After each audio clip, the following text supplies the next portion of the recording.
Ayatollah খমিনীর একটি কথা আমার মনে পড়ে, কি সাহস তার! ইমান আকীদা যাই থাকুক, আকীদার প্রশ্নে আমরা আপোস করব না, কিন্তু এই কথাটা তো বলতেই পারি। যখন আমেরিকা তাকে বলেছিল যে আমার দূতাবাস থেকে যে 56 জনকে গ্রেফতার করা হয়েছে আমেরিকান, এদেরকে ছেড়ে দাও, তা না হলে তোমার খাদ্য রসদ আমেরিকা থেকে যত সাহায্য যায় সব বন্ধ করে দেওয়া হবে। আয়াতুল্লাহ খমিনী জবাব দিয়েছিলেন আমেরিকান প্রেসিডেন্টকে, তুমি কারে খাবারের ভয় দেখাও?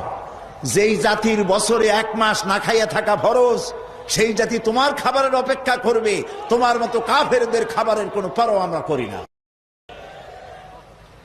মুসলমানেরা যখন ঐক্যবদ্ধ হয়েছিলেন, আল্লাহ তাদেরকে বিজয় দান করেছিলেন সেখানে।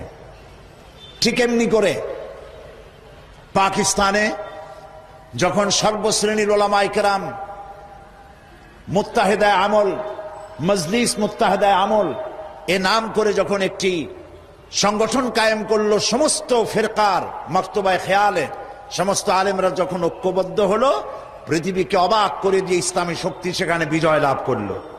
ঠিক অনুরূপভাবে বাংলাদেশ বিগত সরকার এইখানে অত্যাচার করেছে আলেমদের উপরে, এবং সবচাইতে বেশি দুশ্মনী করেছে তারা আলেমদের সাথে। আলেমরা ছিল তাদের জীবনের দুশ্মন। যে কবি তার কবিতার মধ্যে লিখেছে, ফজরের নামাজ যখন, ফজরের আজান যখন শুনি, মনে হয় যেন বেশ্যা তার খরিদ্দার ডাকতেছে। নাউজুবিল্লাহ। এই যে কবি, যে মুশরিক, নাস্তিক, মুরতাদ কবি যখন এই কবিতা পড়লো, লিখলো, তদানীন্তন প্রধানমন্ত্রী তাকে ডেকে নিয়ে জাতীয় প্রধান কবি হিসাবে তাকে পুরস্কৃত করলো।